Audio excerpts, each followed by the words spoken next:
Welcome to another episode of Follow the Brand TV. I am your host, Grant McGaugh, CEO of 5-Star BDM, a 5-star personal brand and business development company. I want to take you on a journey through another deep dive into the world of personal branding and business development using compelling personal stories, business conversations, and tips to improve your brand. By listening to the Follow the Brand TV series, you will differentiate yourself from the competition and build trust with prospective clients and employers. You never get a second chance to make a first impression. Make it one that will set you apart, build confidence, and reflect who you are. Building your 5-star personal brand is a great way to improve your skills and knowledge. If you have any questions for me or any of my guests, please email me at grant.mcgaugh@5starbdm.com. Now, let's begin with our next episode on the Follow the Brand TV.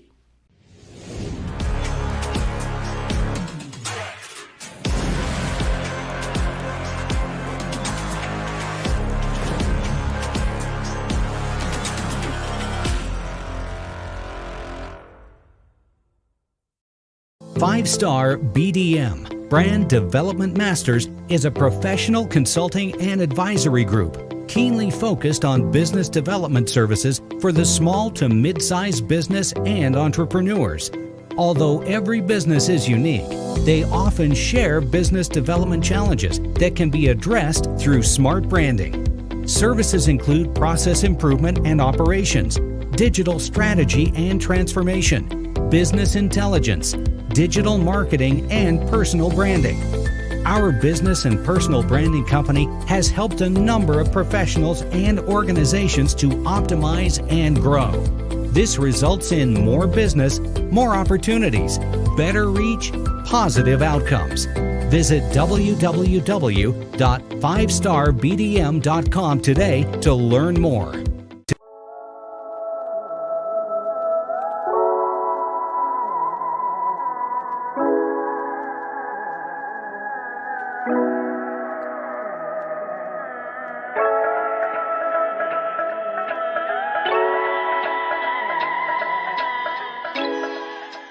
I'm a technology strategist, and what that means is I sit with businesses, I try to understand where they want to go, how they want to get there, and figure out how we use technology to get the business there. So my role is actually very simple. It sounds complicated, but it's very simple.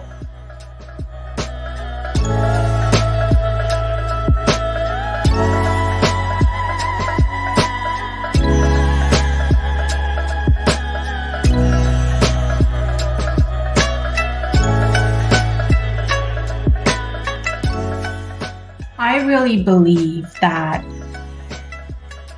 you have to find your purpose in technology. And no matter what you do, and this could be true for every function, technology, accounting, or whatever have you, right? You have to find your purpose. And that can be hard today in technology because there's so many different things you can do. There's software delivery, cybersecurity, there's virtual reality, there's IoT. I mean, the options are endless.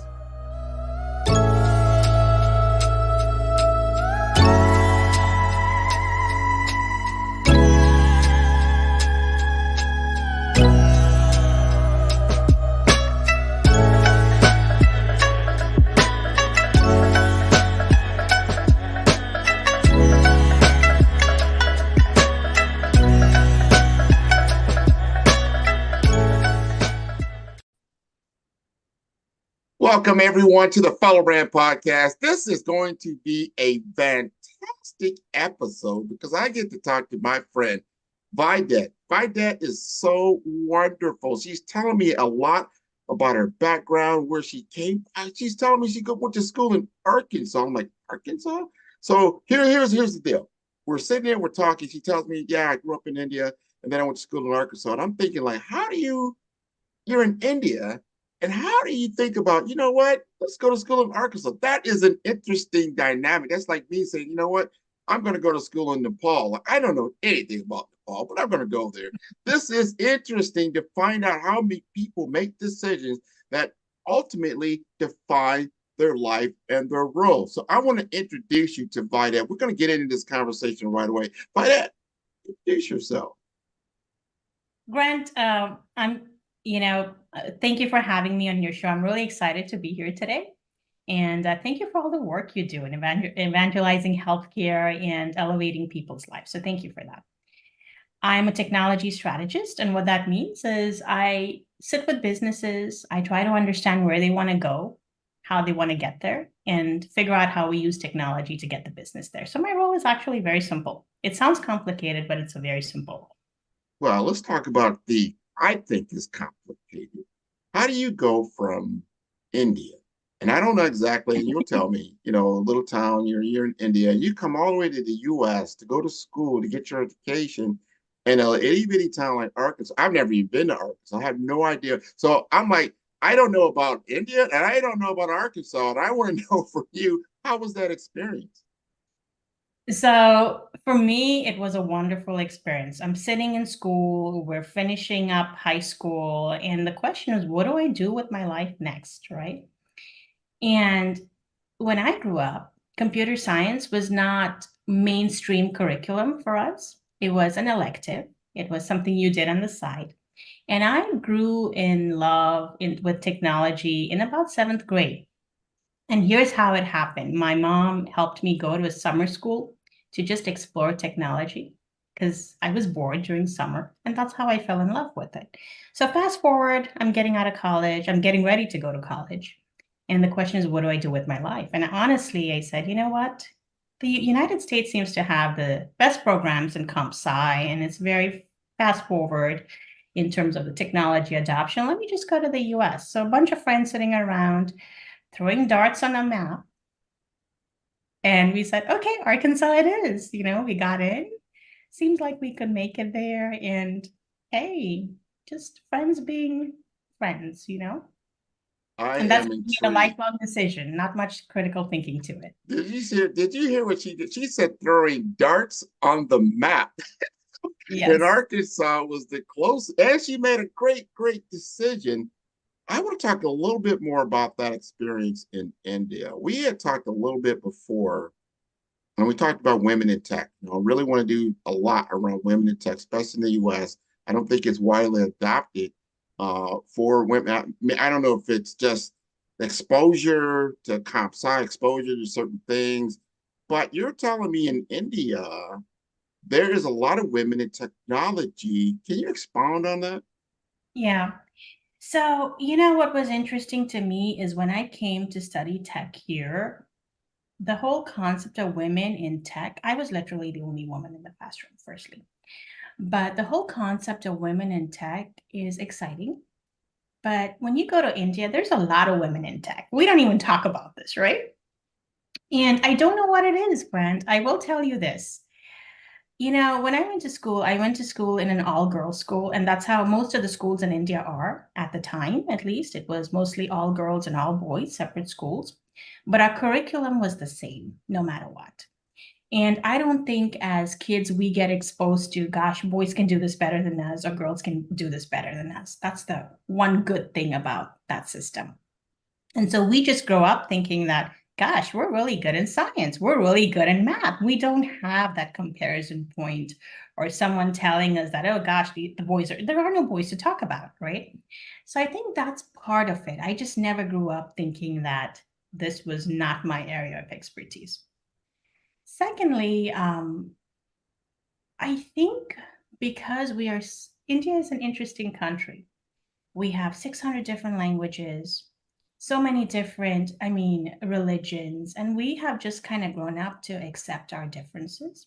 And for that matter, even differences in how we speak, how we interact with each other, culture, subculture to subculture, and for that matter, even man to woman, right? And India has its own set of problems when it comes to gender diversity, but for the most part, we've kind of just learned to accept our differences. We talk differently, we work differently, and so be it. And I think that translates very well into the workplace. When we go into the workplace, we are not challenged or we are not scared of our differences. If anything, it unites us. I think that kind of meant a lot to me, kind of going into CompSci and exploring it in that little high school class that I was in, Hey, Vedad, what are you doing here? All right, just let's have fun, right? And so that kind of has taken me a long ways, right? It has taken you a very long way, all the way from India to Arkansas to here in Florida, in which you've had a pretty stellar information technology career. If you had to look into that and really kind of step out of yourself a little bit and take a look at your role and what you do and how you've been impactful, what would you say that you're leveraging as a asset for you over and over again that makes a difference in how you go to work? Mm, um, gosh, I love that question. I love that question. And as I reflect on your question, Grant, I have my whole career just flashing in front of me right now, and I get goosebumps. I really believe that you have to find your purpose in technology. And no matter what you do, and this could be true for every function, technology, accounting, or whatever have you, right? You have to find your purpose. And that can be hard today in technology because there's so many different things you can do. There's software delivery, cybersecurity, there's virtual reality, there's IoT. I mean, the options are endless. And it's very easy to just get lost in doing technology. I have to tell you a story. So it took me 13 years to really find my place in technology. I was working when I started out after college. I worked for some of the most innovative companies, in during the dot-com bubble, if you remember that bubble, launching shopping carts, writing enterprise software, just revolutionizing the way we did business and how we managed our communities and the world in general. But I never felt happy. There was something missing. And there were many times in my career I felt like, gosh, did I make the right decision?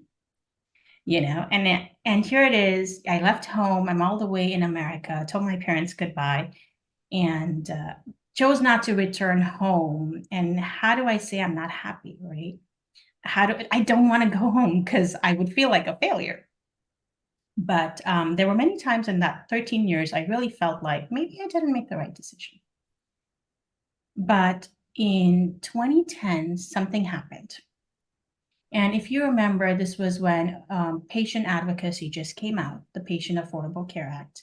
Obamacare just came out. And I was working for a company where we were writing software for doctor practices, implementing software for EHR systems, secure messaging. And it was a transformational initiative.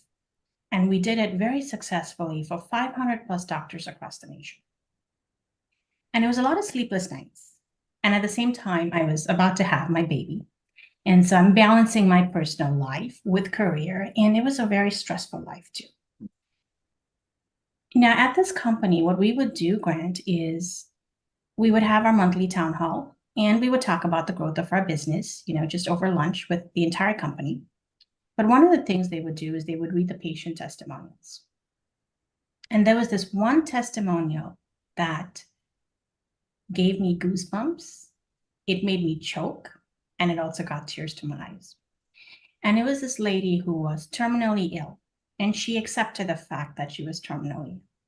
And she talked about how these new technologies that just got rolled out had helped her manage her life. She could now get to her health records without driving to her doctor's office on the days that she could not get out of it. If she was not feeling well, she could pick up the phone and do a secure message and send her doctor a picture of a condition on her skin and talk through it and diagnose it without having to drive through her doctor's office. She was able to, monitor herself remotely and send the stats to her doctors without having to get up and deal with the pain. And what she thanked us for is making her last days manageable. And it brought tears to my eyes because for the first time in my career, I felt like it is not the technology that excites me. it is actually the transformational power it has. And I think as technologists, sometimes we lose that because it's very easy to get lost in what am I doing? But you just got to remember how you're helping your community. It choked me because for a moment, I was wondering to myself, how can we make this for everybody at that point in time? And even till today, really good healthcare is still accessible to those who are really wealthy. And so in that moment of being choked, the question in my mind was, how do we transform the entire world? Because technology has the power to do so, right? And it gave me goosebumps because I realized that this is really what I enjoy doing. And so I share that with you today because I think it is moments like that that technologists have to look for in order to understand where it is that we're really heading, what it is that really ignites us. And these are the things that keep us up.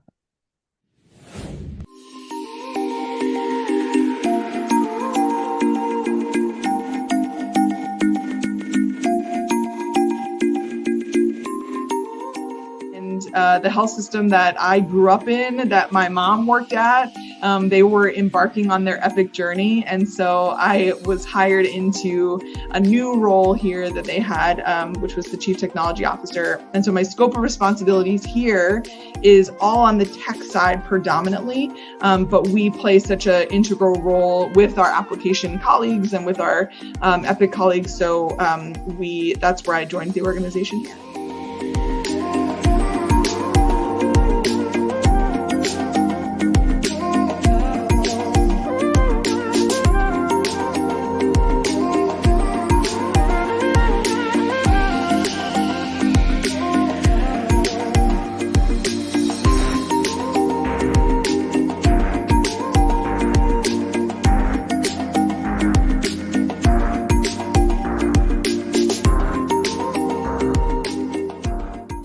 NCH healthcare system at the time where Hurricane Ian hit us directly and us in the Fort Myers area.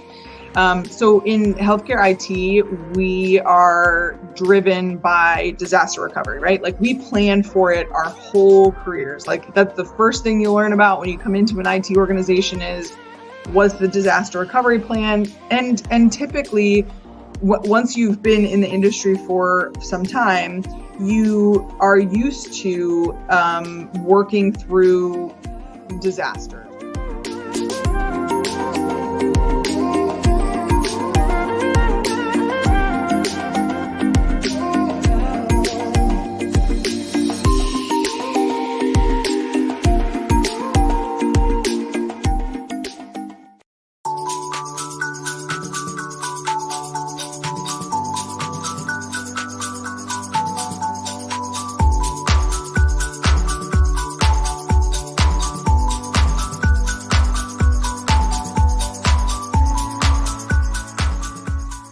I tend to operate more in the vein of what are we doing as an enterprise, as an organization around our goals and our strategy, taking that first, and then looking more broadly across that stack to say, okay, where do we have gaps in the technologies that exist today?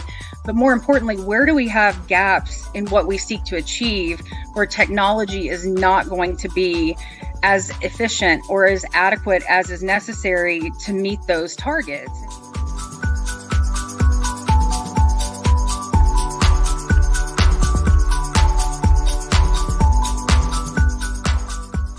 So passionate about this space. And again, you know, I've had the great fortune to have had some wonderful mentors and leaders in my time that I've learned so very much from. And I really seek to do the same and to give that back. I love mentoring and seeing people grow. Building those high performing teams is where I really find my greatest value and contribution.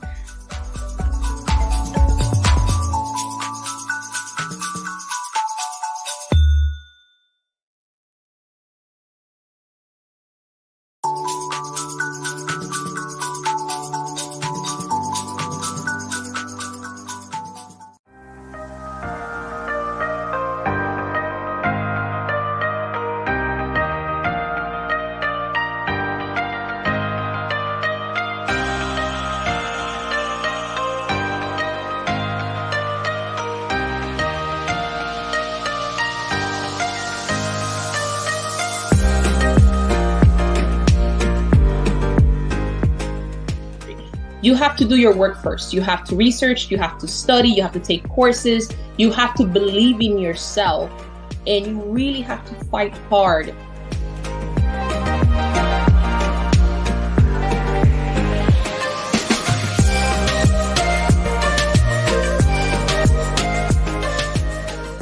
I see concerns, but I also see that as professionals like you and I in the industry, in this space, we need to help people and society by creating policies, frameworks, and guidelines, not only for organization, but for people, because this is going to be, AI is everywhere.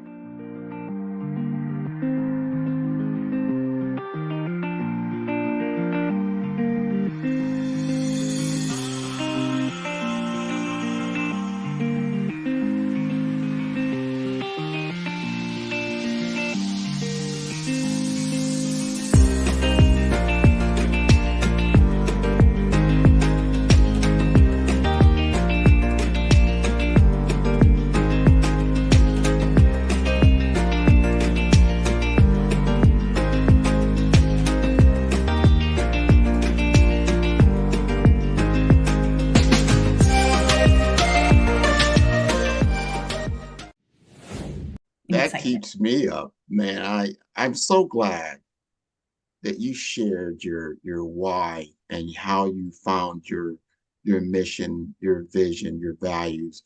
You see a lot of this on a lot of organizations' walls, but it's about the experience. It's about how you're actually helping humanity to have a different experience, more positive experience, even at the point of the end of this human life. If you can make someone's life a little bit more comfortable, a little bit more positive in its scope than before. So utilizing technology, which I've always had that view, is that it's an enablement tool. We should be enabling the human experience to be a little bit better. So it's not tech for tech's sake. So with that question, or I say that understanding, here's the question. There's a lot on the technology horizon that's changing the human experience. AI is taking everybody by storm. They're starting to see how they can utilize these tools to do things differently. Maybe it's do things faster, do things better, more precise. How do you see this particular type of technology changing the landscape in healthcare? Yeah, great question, Grant. When new technologies come out like this, there's good and there's bad, right? And I feel like right now we're all sitting back, watching this unfold in front of us and wondering what's going to come out of it, right? And I've been paying attention to the applications of AI, and I'm excited, just like we're kind of all passionate about the impact that this has on the lives of people, right? The good that I'm seeing come out of it is the companies like Google. They have, I believe it's called AI for Social Good. And Microsoft, they have AI for accessibility, primarily focused on disabilities and helping people through those challenges. And I'm really excited to see kind of like the work that's coming out of that field right now. For example, I've come across these examples where there's scans and MRIs that are being intelligently read, right? And there's good and bad in that. There's faster access to healthcare, and it's going to make things more precision oriented and faster. But then the downside to that is, could their jobs be eliminated? So there's good and bad in these scenarios. But I do believe that all this is happening for our better good. And what I like about technology is it can do a lot of good. It can also do a lot of bad. It's how we choose to use the tool, right? One of the things that caught my attention on Social Good by Google is also the reading initiative. Having grown up in India, I've lived in communities and I've seen communities where people don't know how to read. And they actually have a virtual assistant now, and they're spreading the ability to learn through AI. And so when I see these things, it gives me goosebumps, right? I think we're on the cusp of being able to do really transformative things and good things for our communities. And it's very exciting to me. Another thing I'm seeing is they're using satellite imagery to predict floods, to predict forest fires, to even manage them, right? And Google has another, I don't work for Google, by the way. Google has another initiative, and it's called the Canopy Project, where they're kind of looking at the forest canopy across the globe, using AI to solve some of these global challenges. I think we're going to have the ability to do that. Of course, it's a little premature because we have to see the application. Yeah. People are thinking about this really gives me so much hope and joy. On the downside, we have cybersecurity. Cybersecurity has always been a challenge, and AI gives them even more tools to penetrate our enterprises through artificial means and gain intelligence. Those are some of the downsides to it. There's a whole concept, and we've seen this with other technologies, is bias. Not knowing how AI works, it's still a black box. I mean, I'm on ChatGPT asking questions all day long, but I really don't know the algorithm behind all those answers. And you have to wonder how much bias is in it. And will we find out down the road if there is bias in AI? So I think that question still remains, And then while all that is happening, and this is where my love for sci-fi comes in. I've always liked sci-fi, by the way. And when I say this, but Ed, you're so crazy. But there's a whole existential question, right? From a sci-fi perspective. Could AI actually surpass human intelligence? And what does that mean for us? And will our jobs be as rewarding if it does? Interesting question. Yeah, I think those questions are yet to be answered. But right now, I feel really encouraged because I see a lot of organizations, a lot of people trying to better our world. And even in business, you see a lot of automations coming, and they're intelligent automations. And so I think, I feel like we're on the right track. Hello, leaders and visionaries. Are we ready to exceed our ambitious goals for 2024? At 5-Star BDM, we're your strategic partners, not just futurists. To the trailblazers in business development, healthcare, and IT, you need a path to realize your vision for growth. Our tailored consulting services are your stepping stones to success. We empower you to build brands, deliver results, and captivate audiences. In healthcare and IT, innovation is progress. At 5-Star BDM, we ensure your operations beat with precision, efficiency, and care. Join those who shape the future. Connect with us today. Let's set the stage for a defining quarter. With 5-Star BDM, it's not just business development, it's a beacon of excellence.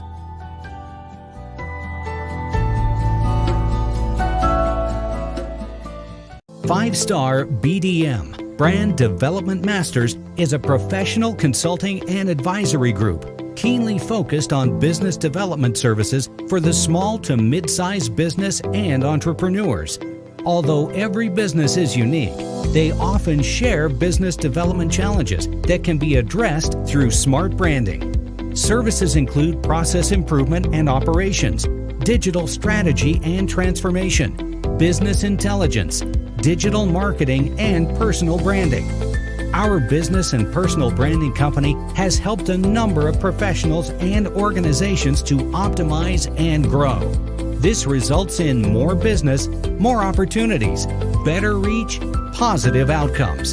Visit www.5starbdm.com today to learn more. A groundbreaking digital platform offers streaming videos and podcasts with content to enhance your career, business, and lifestyle success. Get insights from industry-leading experts, entrepreneurs, executives, and thought leaders. iCaba TV covers career development, business strategies, wealth creation, personal growth, and luxury lifestyle. Be a part of the iCaba global community as we elevate our talent, skills, and knowledge. iCaba World Network TV, amplifying our unlimited potential and showcasing our greatness. Do you have a show for iCaba TV? Join the iCaba World Network and submit your existing podcast or streaming show. iCabaWorldNetwork.com. Follow the Brand TV broadcast host, Grant McGaw, as he visits with top executives and entrepreneurs to find out their secrets of success with their personal brand. Follow the Brand TV broadcast host as he focuses on brand development to build better relationships, bring value to your business, relationships, and career. You will enjoy listening to each episode that is tailored to speak to you directly. If you're looking for this type of clarity in terms of building your brand, you have tuned into the right station. Each episode will help you to shape a conversation in the 5-Star BDM network of 20,000 professionals and become a springboard for your corporate engagement and business opportunities. Each guest will frame their story in the areas of personal branding, business development, career development, financial empowerment, and technology innovation. Grant McGaugh explains why he is the CEO and owner of his own professional career.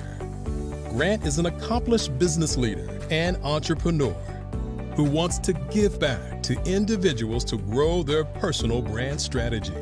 Tune in as he weaves his story about new possibilities, while to you exceed expectations. If you love storytelling, this show will make for fun. We are, and what you say, we have to balance all of this with responsibility, because if you've seen the evolution take place as you aptly talked about even earlier, as we went through just the internet and then e-commerce, can we do business on this platform? And then that developed, and all of a sudden now you have mobile computing, you've got social media that's riding on top of that. Then you have something like COVID, but then even right before that, you had cloud computing that kind of like, all right, can we run our world in a cloud computing fabric? And guess what? We were able to.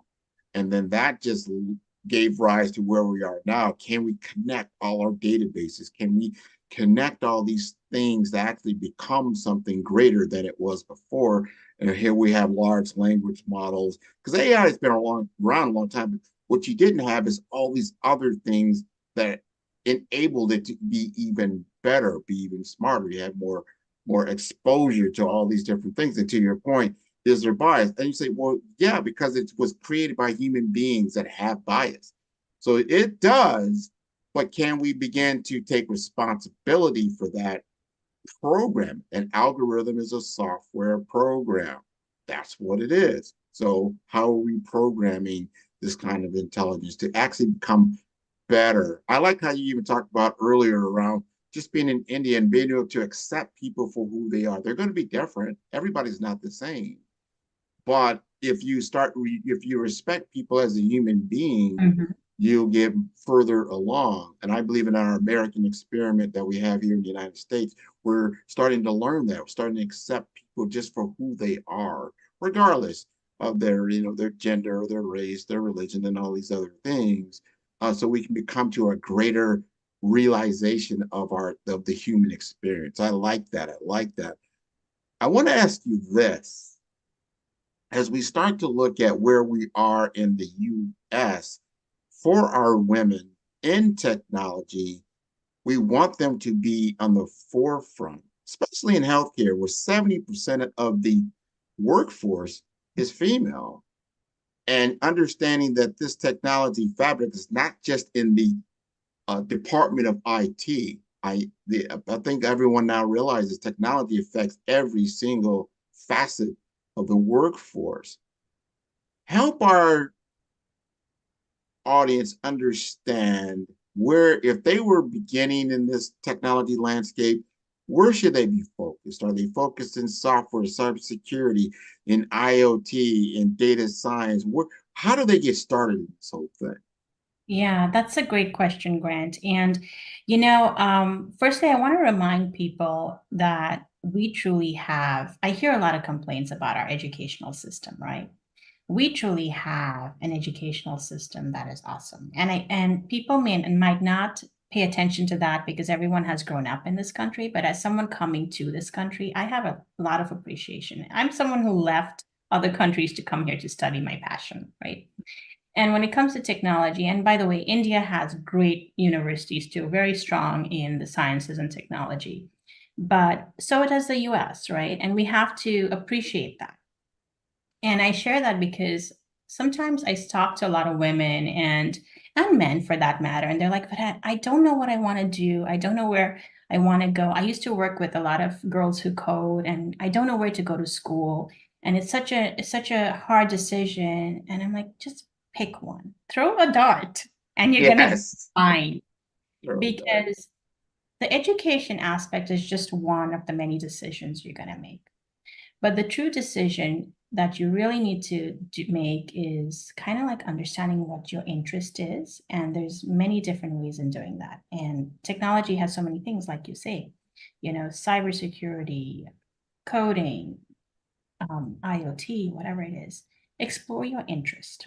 Find what really, really makes you have fun and specialize in it. And everything else will fall in place. And while you're exploring your interest, explore your passion, right? I really do believe that if you figure out your why, everything else falls in place. And figuring out your why is actually the hardest thing in life. There are many people who go through life who never really figure that out, or are not just, have just not had the chance for many reasons, right? They had to go to school and work at the same time. They had to take care of an aging parent, right? I mean, there's a lot of us who don't have that opportunity. But for those of us who do, I mean, take your time to figure out your why and try to also explore your interests. I believe in a strong foundation in technology, and this is why I kind of say it is worthwhile going to school. I've spoken to a lot of technologists who believe that, you can learn it by coding on your computer. You don't really have to go to school for technology. There's truth to it. You can learn anything by yourself, right? And I admire people who are self-taught. But I believe that you do have to have the foundations, whether it is school or whether it's seeking mentorship. Take time to get to the foundations of technology, because technology is changing every day. What has never changed is the foundation. And development languages have come and gone. Every few years they call something else. It's Angular or it's React or COBOL or whatever have you, but the foundations have never changed. And the approach has never changed. And so I really do believe in educating yourself on the foundations, however you choose to do it, whether you go to school, whether you're self-taught, whatever you do, just spend some time on the foundations before you focus on the shiny object. And it's going to give you your evergreen toolkit. I think for women and men, but more so women, mentorship is very important, because my early days in corporate America, finding mentors was hard, right? Because and even today, to some extent, I still hear that it can be hard for women because there's not a lot of women in senior roles. And my advice to women on that is, your mentors don't have to be women. They can be men too. Seek out male mentors, right? And your mentor is never going to be one person. It's going to be a series of people. I have mentors for technology, for business, leadership, parenting. I'm learning that I need mentors for parenting these days because I have a preteen. And so mentorship comes from many people, not necessarily one person. And while all that is happening, I think it's also important as a woman and man to participate in your community. It can be a lonely road, and I've spoken to a lot of women and men for that matter who say this is a really lonely road. Being in technology, I work in a business, my business counterparts don't understand what my role is, and it can be lonely, right? And the way you work through that is going through your communities, going through local groups for technology, and connecting with other people who kind of share your passion. And you will learn that you're not alone in this game.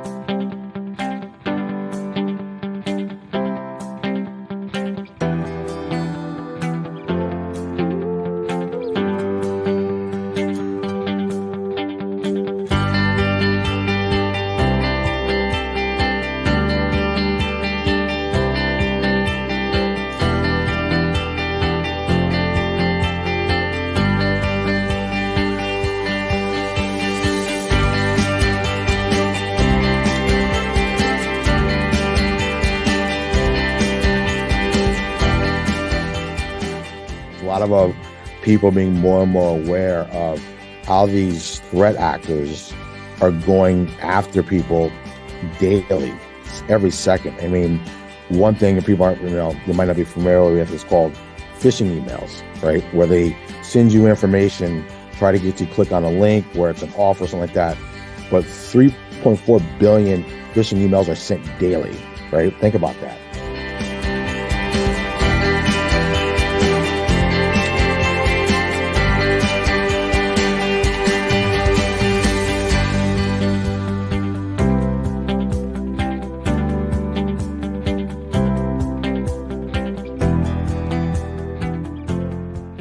And they're saying for organizations, the average cyber attack is called a data breach, is costing $4.5 million to an organization.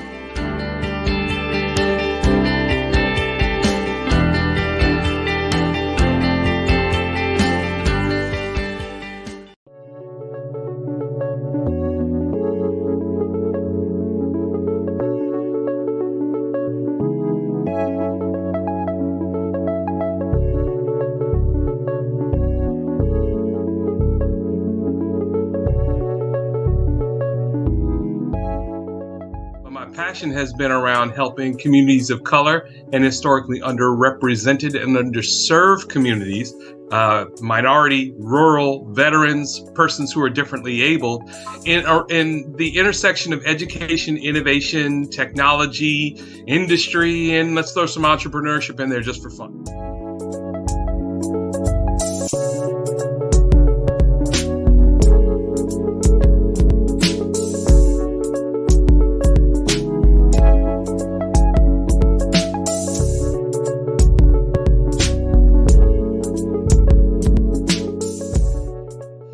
See more around innovation, incubators, accelerators. I love the idea of going from innovation to commercialization.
And if there's two more things I can share with you, and to me, these are the most important. Technology is a lifelong learning endeavor. You never stop learning. And if there's anything constant in technology, it's change. So always be learning. Identify how you learn the best. Some people learn through people talking like this. Some people learn through textbooks. Some people, it's experiential. You have to code in order to kind of learn. Whatever it is, make sure you're learning. And lastly, I would say never be afraid of failure. My daughter is a dancer. She's 12 years old now, and she's been dancing for, I think, since she was 3 or 4 years old.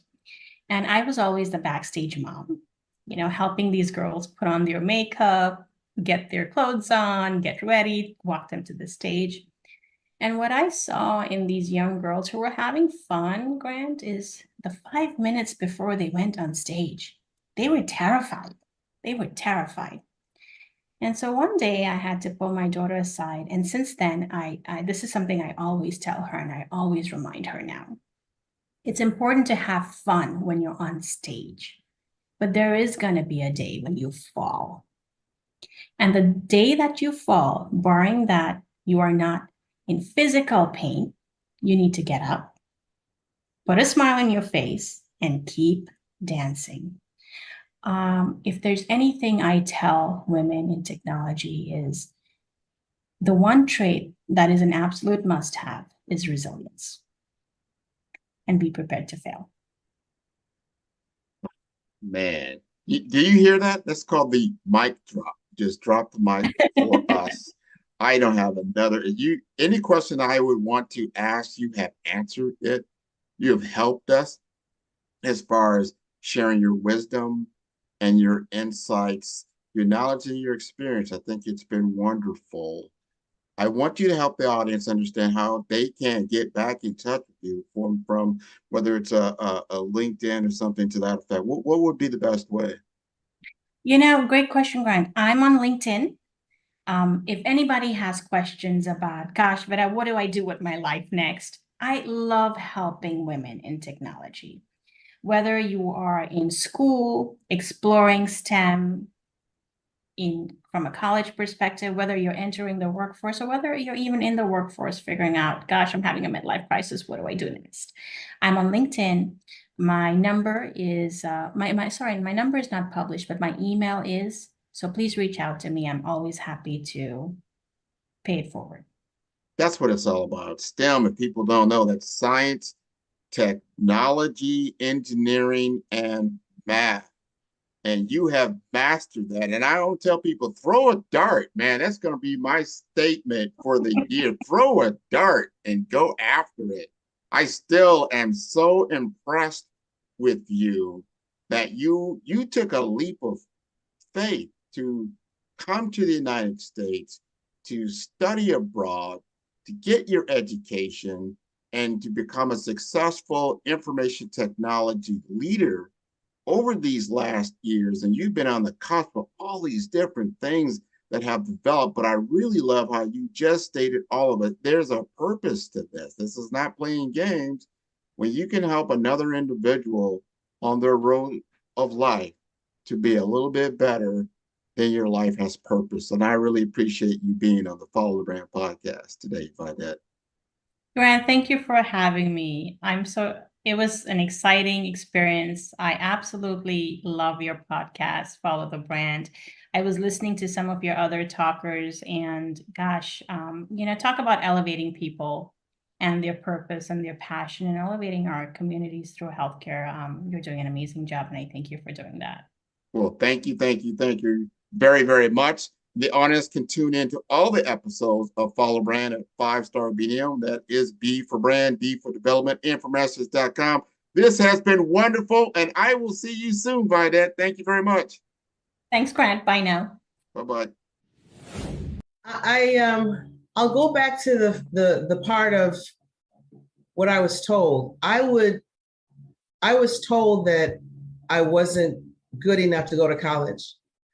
So I would go back and say, don't listen to people that put limits and labels on me. Mm-hmm. Because there's something that a really smart guy taught me once. His name is Chaz Hartwig. I love Chaz. And he said, Daphne, there's this thing called thoughts, actions, and results. How you think will determine what you do. And whatever you do will create results, outcomes. So if you think that you can drive your car 100 miles on 50 miles worth of gas, then you'll try to do that. And then what'll happen is you'll run out of gas. So if you don't like the results you're getting, you got to change how you think.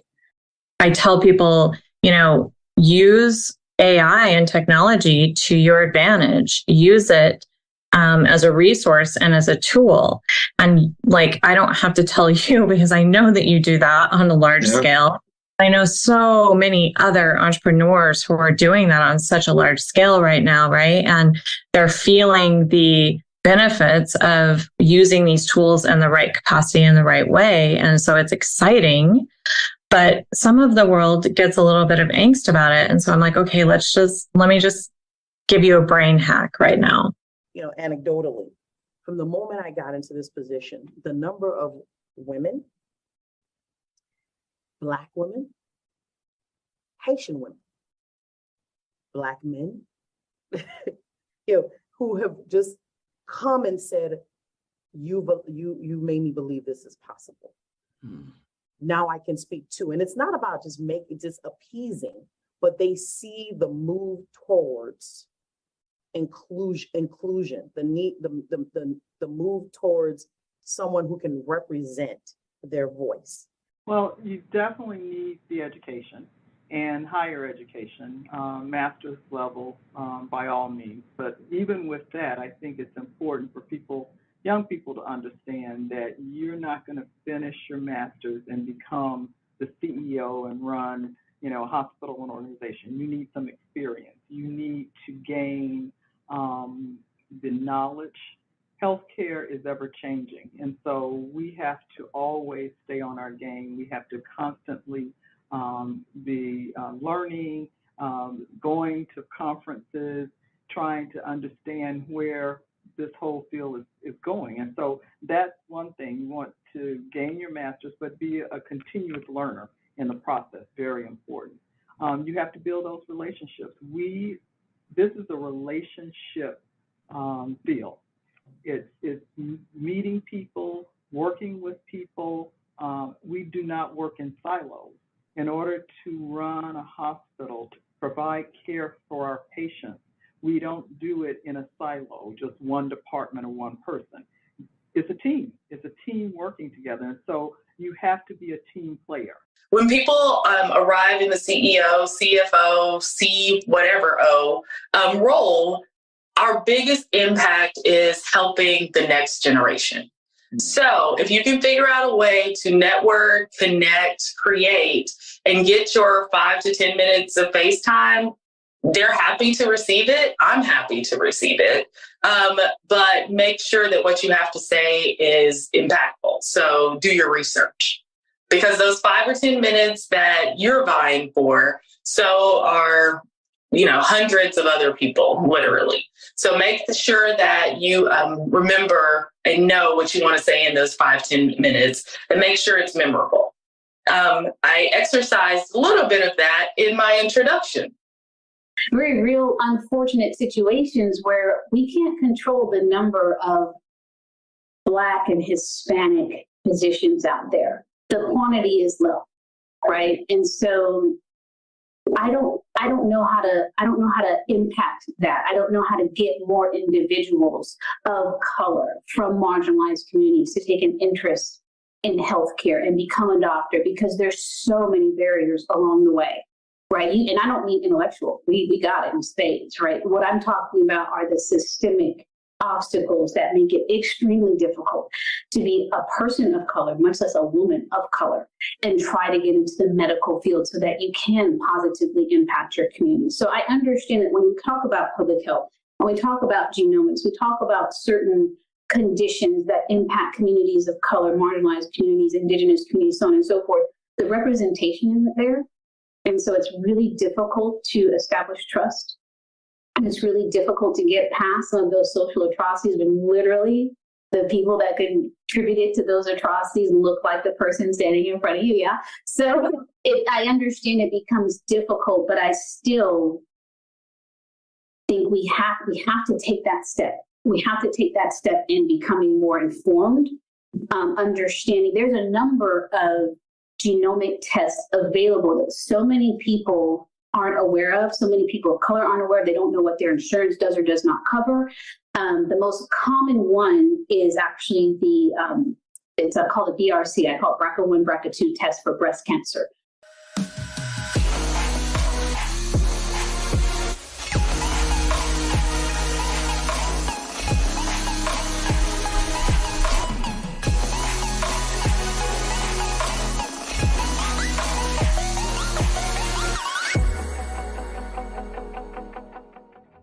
The Black Business Expo's mission is to raise funds for high school seniors going to college or K through 12 entrepreneurs.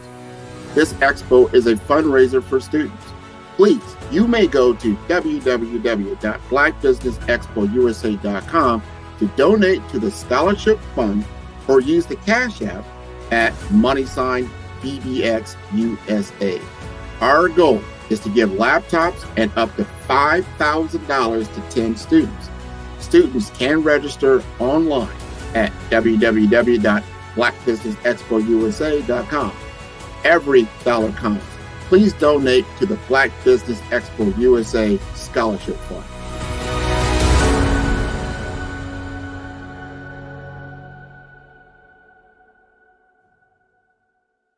Five-Star BDM, Brand Development Masters, is a professional consulting and advisory group keenly focused on business development services for the small to mid-sized business and entrepreneurs. Although every business is unique, they often share business development challenges that can be addressed through smart branding. Services include process improvement and operations, digital strategy and transformation, business intelligence, digital marketing, and personal branding. Our business and personal branding company has helped a number of professionals and organizations to optimize and grow. This results in more business, more opportunities, better reach, positive outcomes. Visit www.fivestarbdm.com today to learn more.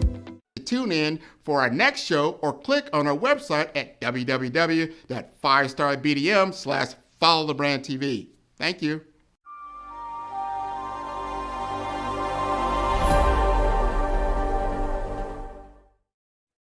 Hey everyone, it's Grant McGaugh, CEO of 5-Star BDM and host of the award-winning Follow the Brand podcast and TV series, where I help you to build a 5-star brand that people will follow. My genius is personal brand development through intelligent communication and helping you achieve your business and career goals. I am a requested speaker on digital technology and brand development issues.